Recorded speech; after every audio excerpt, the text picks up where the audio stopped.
Welcome to the newest episode of Beyond the Fame with Jason Fraley. I'm your host, Jason Fraley, picking the brains of the top filmmakers, musicians, and artists of our time.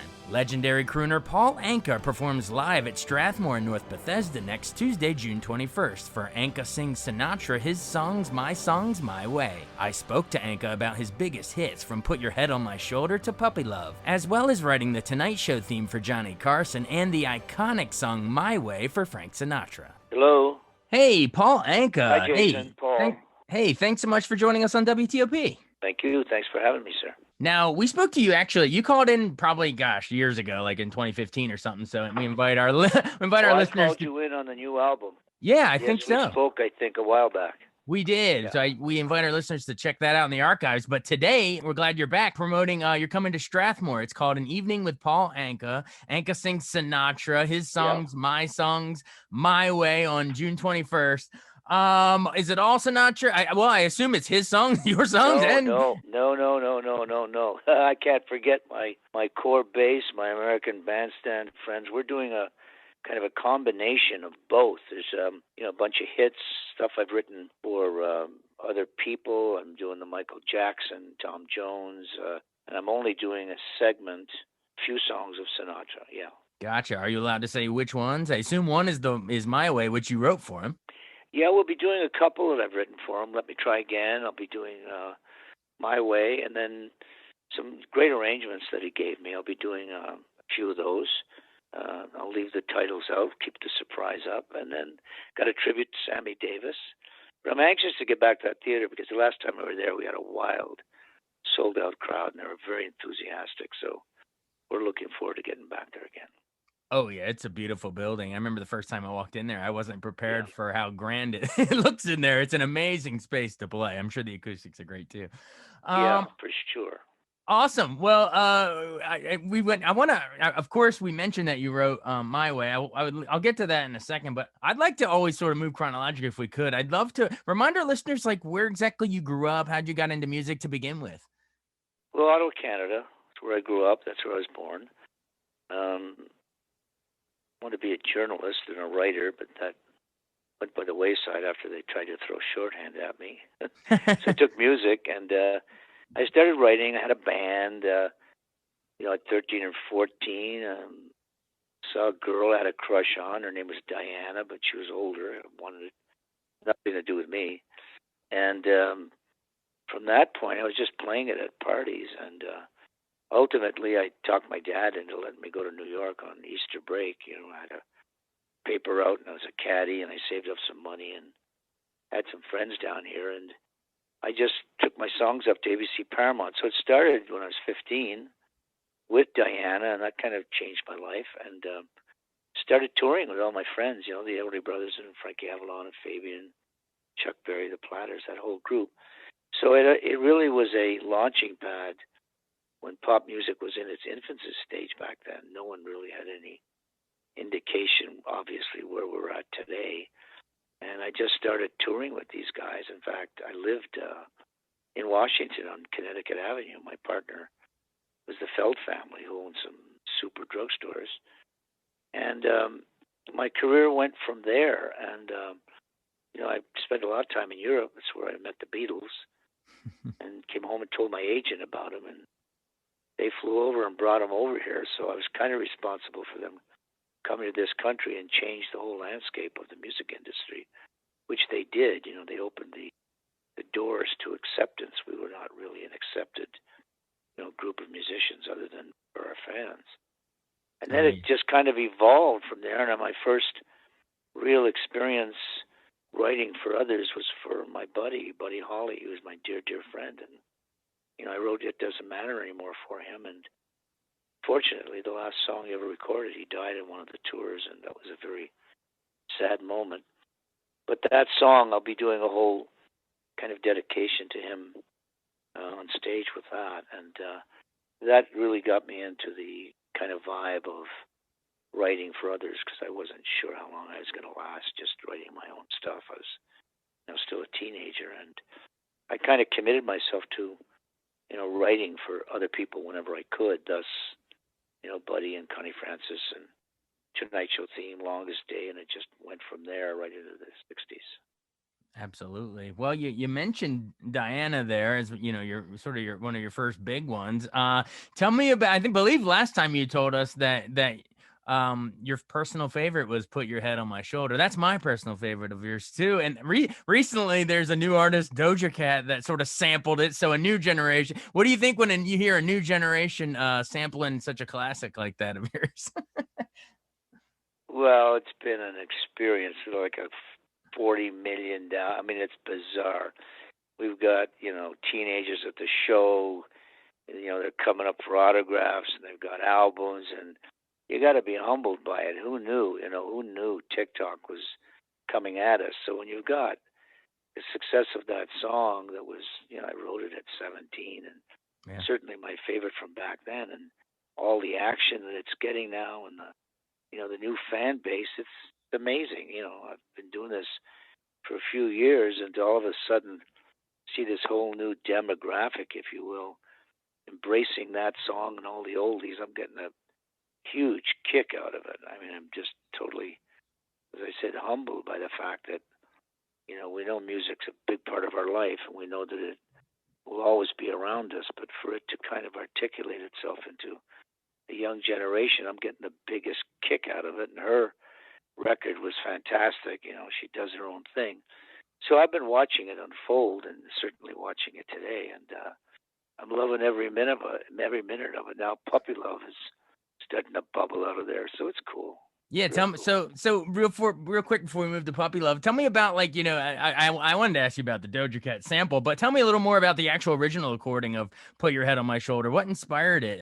Well, I was living all of a sudden that new life, Yeah. and not unindigenous today. When you look at these young artists, you're living a isolated life at times. You got thousands of fans running after you, and you're locked away in rooms. And back then we did promotion on records, and it was doing these record hops for DJs to get your records played. So DJs all over the country would invite you to come and do these record hops, which were a DJ event, and 300-400 kids show up and dance. And I was up there lip syncing one of my records, and I saw them all holding each other and putting their heads on each other's shoulders, which was the big challenge back then. If you got that far, you really scored, right? That's some risque stuff back then. A head on a shoulder. Ooh, that's yeah, yeah, exactly. And then I just went back to my room, and I said, "Shit, I'm not enjoying any of that, but wow, that's inspiring." And I think I'd mentioned back then with you, I wrote it and called Annette, who was kind of dating at the time. I wrote Puppy Love for her, and I kind of sang it to her, and that's the origin of that song. Yeah. Wow. Yeah, my favorite part is how you always go, baby. That's the best part, in my humble opinion. Yeah. Cool. And I know. Accept it. Say again. I said I accept that. Oh, you accept baby. that. Very cool, baby. Yeah. Well, it's awesome. I know around that time it probably would have gone number one, but that dastardly friend of yours, Bobby Darin, that Mac the Knife, a little Bobby song. Darin, Mac the Knife. Just a little song. You might have heard of that story. Yeah, well, we were friends. He was a great artist, and we would always tease about that. But Shoulder was number 2 there for a while, and after a while you don't care. It's only number stuff.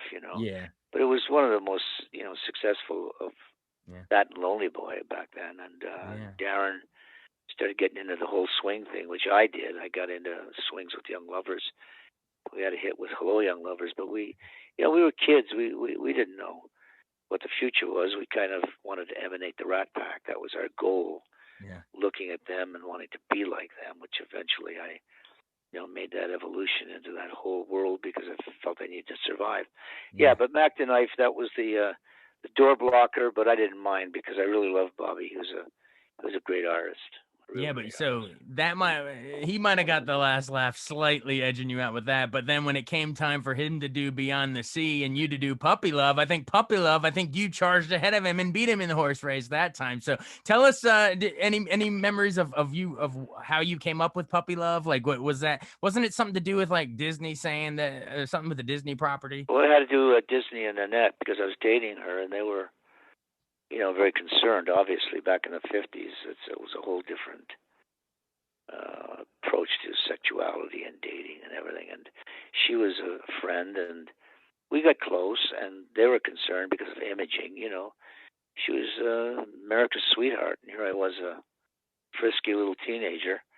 And they were trying to break us up, and they kept hitting us with the line, it's not meaningful, and it's just a puppy love, etc. And we both started feeling the heat of breaking up, and I just sat down and said, okay, here you go. And they called it puppy love, and rolled it right into Donny Osmond, and that had its whole other life. But that's how that song started. Great. And of course, you mentioned you started writing songs for a bunch of other people. You said Connie Francis, who did Teddy, Buddy Holly, it doesn't matter anymore. Mm-hmm. Tom Jones, She's a Lady. What was it like working with Tom Jones? I mean, that was a unique cat. His voice was all I loved some Tom Jones, man. He's a great singer. Well, I met him, we hung out a lot when they came to the United States, and he would always ask me, him and his manager, because they loved My Way and my song Papa, and they were, kind of into my music, and it said, I've never had a number one record in the United States, which is true. All his records, when you check it out, they were, top 10, top 20, and really a very unique talent. I mean, incredible voice, and they were very successful, him and Engelbert Humperdinck, who I wrote for. Yeah. And I went and did his TV show in England, and we were partying and having a good time, and I kind of studied his whole vibe. It was all sexuality and that great voice. And I think I told you back then, on the way home from London, I wrote it on the back of a menu. I think it was TWA. I wrote the words, and I started the song and sent them the demo, and they loved it. And it was his first number one record in the United States. She's a Lady. Wow. I mean, it is a gem. Maybe time for one more before we wrap it back around to, sure. the My Way and stuff. But I want to know, you mentioned that you wrote the iconic Tonight Show theme, the one that Johnny Carson would come out to, the famous one. How did they recruit you to do that? And like, sort of, what were you sort of going for musically when you're like, okay, I need something that wakes people up at night, gets them excited for these jokes, but you know what I mean? Totally. How do you get tasked to do that? Yeah. Well, really simple. I'd hired Johnny to come to England to be a comic on my TV special, way before he really became famous. And I liked him a lot. And I just ran into him in New York post the TV special. And I said, what are you up to? He said, well, I'm going to do this Tonight Show thing for about a year or two. Ha, ha, ha, right? And I said, yeah. He said, I'm changing this and changing that. He says, I want a new theme on there. I said, yeah, you're talking to the right guy. So as you appropriately said, I said, what's simple? Da-da-da-da-da, because I knew it wasn't going to go on for 3 minutes. So it was simple, did the demo, brass. The backstory is that Skitch Henderson, who was the conductor, he was 3 times my age, I think. He said, I don't want any kid writing that this is my show, and I was here first, all that baloney. And Johnny gave me the bad news. I said, wow. I said, because I got something cool. And I said, by the way, John, I'll give you half the song, all the royalties. So 24 hours later, I got a call. He said, you got it. So, we didn't know it was going to be on for umpteen years. Real successful. And I was very proud of that, because it was that same time that I wrote the theme to The Longest Day. Which, you wrote the theme to you mean the John Wayne movie? Yeah. Mm-hmm. You wrote the film, and then talked Mr. Zanuck into using it because there was no music in the film. Mm-hmm. So I wrote The Longest Day for Mr. Zanuck and the film. Yeah. Wow. I see. That's when I talk to legends like yourself. That's the kind of stuff I love. I mean, we got to hit the highlights, Puppy Love and Head on My Shoulder, etc. But I love when we find out that, oh, by the way, you've been listening to the Tonight Show theme your whole life, or watching The Longest Day your whole life, and you didn't know that Mr. Paul Anka wrote that too. I love it. Bringing it full circle, then, I guess, because this concert, it's called, His Songs, My Songs, My Way.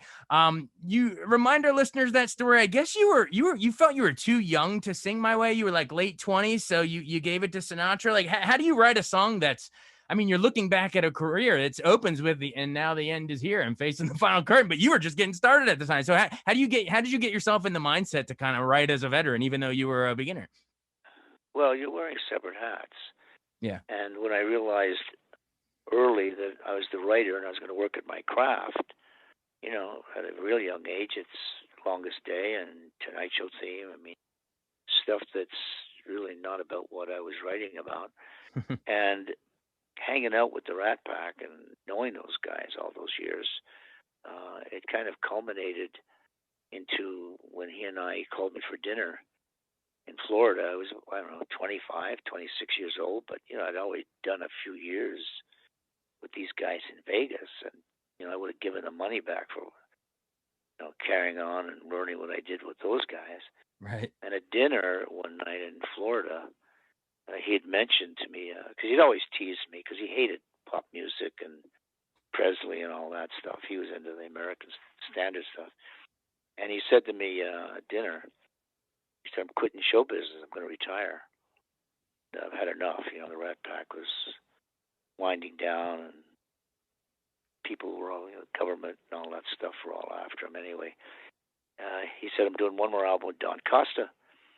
And Don Costa was the guy that found me and who I introduced to Sinatra and recorded a lot of great hits with him. And he said, I'm doing one more album, kid, because that was my nickname. I was, they're all twice my age. And he said, he was teasing. He never wrote me a song. And so anyway, I went back to New York and from Florida, and I couldn't believe it. This is Sinatra you're talking about, quitting. And I think it was around midnight. I think I even told you that story. Big thunderstorm outside, and I was just sitting there with this melody that I had, and I just said to myself, Sinatra quitting. I couldn't get it. So metaphorically, I started writing it as if he were, not me. I'm the writer, but I'm, whether it was Tom or anyone I've written for, I've studied their style, and it's almost like typecasting in a film. Right. And I just started writing it as if Sinatra were writing it, and now the end is near. And, saying things I would never approach, ate it up and spit it out. And, I knew his jargon. I knew his way, his swagger. Yeah. And I finished it about 5 hours later. And I called him in Las Vegas. He was doing one of his last dates at Caesars. And I said, hey, sir, I got something I think you might like. He said, fly out. I flew out. And I played it to him in his dressing room at night that I arrived. And he just looked at me, and I could tell by his vibe, his body language, that he liked it because he was never, a 4-minute guy of praise. And he said, I'm going to do it. Anyway, fade out, fade in. About 2-3 months later, I'm in New York, and I get a call from a record studio in Los Angeles. And the operator says, Frank Sinatra calling. And he gets on, and he says, kid, he said, listen to this. He took the phone, he stuck it up into a speaker, and I heard it all the way from Los Angeles for the first time. And I got to tell you, I started crying. I couldn't. I knew right then that my life had changed in the sense of my gravitas as a writer, and it was huge for both of us. And he retired, but the kick is that a couple of years later, called me back. He said, "I'm coming back. I'm coming back to show business. Write me another one." And I wrote "Let Me Try Again," which I'll be featuring on the show. But that was the second song that he introduced at Madison Square Gardens when he came back for the main event. So that was a huge turning point and a huge kind of emotional moment for me and for him, because that song kind of turned things around for both of us, frankly. Wow, thanks for sharing that. I love that story and the image. image. You get those moments that you when you're dealing with music, you never know where and how this stuff lands. Nobody's got the crystal ball, and to live through that, and then to live through writing the last 3 Michael Jackson hits. It was culminating with Drake on his album with one of the songs. It's kind of a wild landscape to work with, the great artists that are one of a kinds, and just working with Michael and the whole backstory of songs we started and stealing my tapes, and then they record them and they don't know that I wrote them, and then all of a sudden I've got This Is It, Love Never Felt So Good, and It Don't Matter to Me with Drake. It shows you karma's got everybody's address. So that was the next big musical moment for me, is having the last 3 Michael Jackson hits. Yeah, and I think even that big farewell tour he never really got to do. He called "This Is It," and you wrote that song. So, wow, thanks for that. Yeah, they called "This Is It." You know, they found it in his drawer. They didn't know. They thought it was his because I originally started. The song was called "I Never Heard," Right. and it was just like disappeared till we found out that he'd re-recorded the tapes. They found him, thinking he wrote it. They sweetened the tracks up that I made. Hmm. Somebody got wind of it and called me. I think it was Harvey Levin at TMZ. He said, "We hear blah blah blah." I said, "No, I didn't. I don't know anything about This Is It." So they let me hear it, and then I figured it out. The first line of the song is, "This is it, here I stand." But the song and the hook was, "I never heard a single word." That was my main title. So that was a big surprise, and to them, because I'd called them with my lawyers, and they'd screwed me in the beginning with it when they let them take the tapes. And I said, "Okay, now we're getting even, folks. 50% of everything." Wow, that's funny. That sort of came out of nowhere. And It surprised Love everybody. Never Felt So Good was Love Never Felt So Good was a great record. Timberlake and him, I just loved that track. They did a great job on that song. It was Michael and Justin. I just wrote it, but that was a huge international record. It was the follow-up to This Is It. Yeah. Wow. I mean, you've done a little bit of everything. It's pretty wild. And it spans generations, like we were talking about with the Doja Cat thing in the beginning. It's pretty wild. Are there Before we run, are there any lyrics in that, in My Way, at the time you wrote it just trying to put yourself in Sinatra's shoes, but now that you've lived a full life and had a full career, sort of like Sinatra had at the time when you're writing it, are there any lines that strike you differently now? Like regrets, I've had a few, but then again, too few to mention. Or is there anything that sits They're all different a with you part of my now? life. It's all a part. Now it's all real. When I introduced it and singing it on stage, it was just as the presenter and the author of the work. But now it's very meaningful. Every line works for me now. Yeah. Whereas it didn't. I was 26 years old. Yeah. But today, at my age, absolutely. Now it all works superbly well. And more. I mean, the emotion and the meaning that I get out of it, doing it now, presses a lot of buttons more so than when I was 26. I was still feeling my way, frankly, but living in the whole kind of atmosphere, the success of the song, the kid, frankly, okay, young man. But now, oh God, give it to me every day. Yeah, you sort of grew into each and every one of those lyrics. It's a whole new perspective. Is a son of a gun. Well, wow. Yeah. Keep it going. The thing is to keep on keeping on. I've been so blessed with. We're on our tour now. We're just sold out. We're going to Europe. July, we're sold to fans. We did 4,000 people the other night, 3,000 in Atlantic. So we're enjoying all of this work that I don't get the vibe from people till I sing in front of them. And the fans have been just so amazing that I keep on just doing this, the way I want to. I don't work a lot.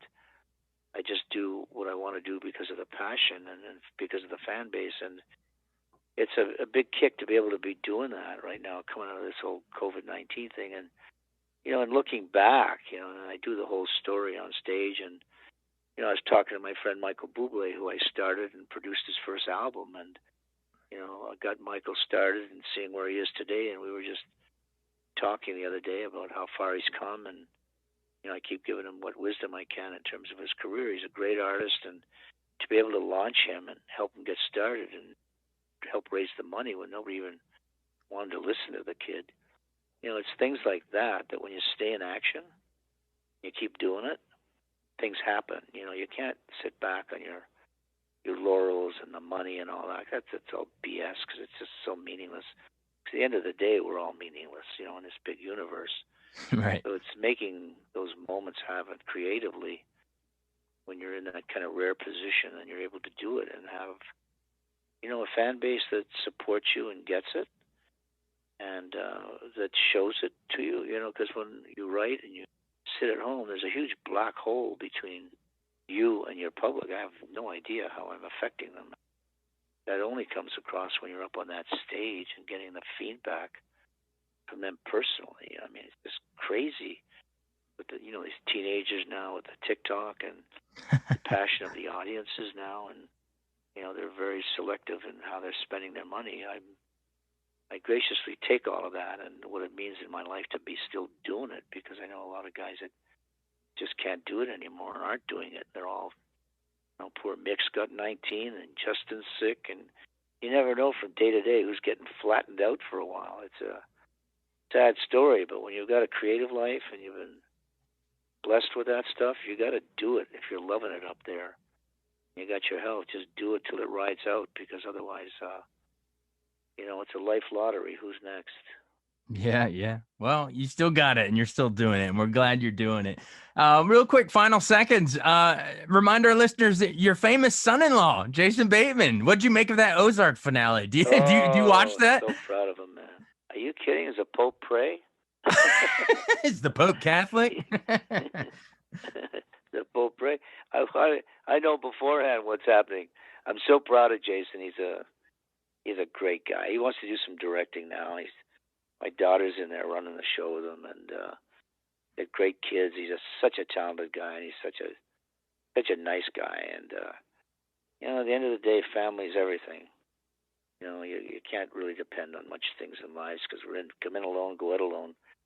But he's good family, and I love my family around me, and I love his whole attitude with his success. And he's a talented guy. There's more to come from him, folks. Just stand by. It's coming. Oh, absolutely. Well, there's plenty more to come from you too, sir. Everyone, again, it is An Evening with Paul Anka. He's going to sing Sinatra, his songs, My Way. It'll be at the Strathmore in North Bethesda, Maryland on Tuesday, June 21st. So get your tickets now, strathmore.org. Hey, Paul Anka, thank you so much for joining us once again. It's always a pleasure talking with you. You always do these deep dives. I appreciate you having talked to me again. And by the way, we've got we're rolling out our PBS special this month all over the country. We've got the new album, Sessions, coming out, and we're in the midst of making the documentary of my life, and that'll be on next year. And we're working real hard with that. But look out for the PBS special. That's rolling out this month. What's that? What is it called? What's the special? I just did a big special for PBS in Las Vegas. Oh, cool. And it's starting to air all over the country, recorded in Las Vegas. Oh, that's going to be great. All right. Yeah, everyone. PBS. Yeah, it's airing now. Everyone check out this concert at Strathmore, and then set the DVRs for the PBS. You get a double dose of Paul Anka this month. I love it. Hey, thank you so much. You always have great stories every time you come on. Well, I appreciate that. You'll hear them all on the documentary next year. All right. We'll stay tuned for that. Maybe we'll talk to you again then. Sounds good. Pal. Thanks. Take it easy. Be well. You too. Thank Bye. you. Thanks so much for joining us on Beyond the Fame with Jason Fraley. Remember to hit the subscribe button and give us a 5-star rating if you like what you hear. We'll see you next time.